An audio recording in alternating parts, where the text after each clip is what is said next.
एक बार भगवान शिव जी पार्वती जी के साथ हरिद्वार में घूम रहे थे। पार्वती जी ने देखा कि सहस्त्रों मनुष्य गंगा में नहाकर हर हर गंगे कहते चले जा रहे हैं, परंतु सभी दुखी और पाप परायण हैं। तब पार्वती जी ने बड़े आश्चर्य से शिव जी से पूछा कि हे देव, गंगा में इतनी बार स्नान करने पर भी इनके पाप और दुखों का नाश क्यों नहीं हुआ? क्या गंगा में पापों के नाश का सामर्थ्य नहीं रही?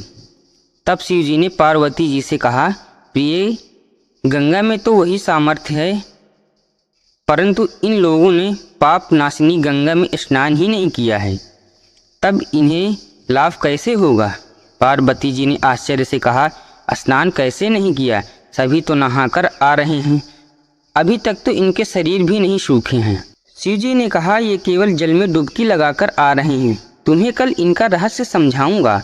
दूसरे दिन बड़े जोर की बरसात होने लगी, गलियां कीचड़ से भर गईं।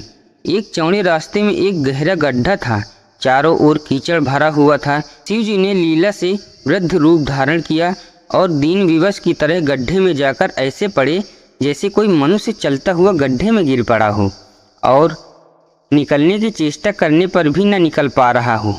पार्वती जी को शिव ने यह समझाकर गड्ढे के पास बैठा दिया कि देखो, तुम लोगों को सुनो सुनो कर यूं पुकारती रहो कि मेरे वृद्ध पति अकस्मात गड्ढे में गिर पड़े हैं, कोई पुण्यात्मा इन्हें निकाल कर इनके प्राण बचाए और मुझ असहाय की सहायता करें।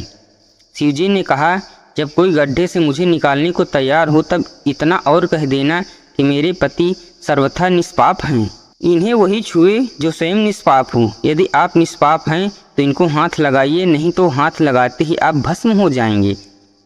पार्वती जी तथास्तु कहकर गड्ढे के किनारे बैठ गईं और आने जाने वालों को शिव जी की सिखाई हुई बात कहने लगीं। गंगा में नहाकर लोगों के दल आ रहे थे। सुंदर युवती को यूं ही बैठे देखकर कईयों के मन में पाप आया। कई लोग लज्जा से डरे तो कईयों को कुछ धर्म का भय हुआ, कई कानून से डरे। कुछ लोगों ने तो पार्वती जी को यह भी सुना दिया कि मरने दे बुढ़े को, क्यों इसके लिए रोती है। आगे और कुछ दयालु सचरित्र पुरुष थे, उन्होंने कारणवश युवती के पति को निकालना चाहा, परंतु पार्वती के वचन सुनकर वे भी रुक गए। उन्होंने सोचा कि हम गंगा में नहाकर आए हैं तो क्या हुआ, पापी तो हैं ही, कहीं हाथ ना जल जाए। बूढ़े को निकालने की वजह से इस स्त्री के कहे अनुसार हम स्वयं भस्म ना हो जाएं। किसी का साहस नहीं हुआ, सैकड़ों आए पूछकर चले गए। संध्या हो चली। शिवजी ने कहा, पार्वती, देखा आया कोई सच्चे हृदय से गंगा नहाने वाला? कुछ देर बाद एक जवान हाथ में लोटा लिए हर हर गंगे करता हुआ निकला। पार्वती जी ने उसे भी वही बात कही। युवक का हृदय करुणा से भर गया। उसने शिवजी को निकालने की तैयारी की। पार्वती ने रोक कर कहा कि भाई, यदि तुम सर्वथा निष्पाप नहीं होगे तो मेरे पति को छूते ही जल जाओगे। उसने उसी समय बिना किसी संकोच के दृढ़ निश्चय के साथ पार्वती से कहा कि माता, मेरे निष्पाप होने से तुझे संदेह क्यों होगा? देखती नहीं, मैं अभी गंगा से नहाकर आया हूँ। गंगा में गोता लगाने के बाद कभी पाप रहते हैं भला? आपके पति को निकालता हूँ।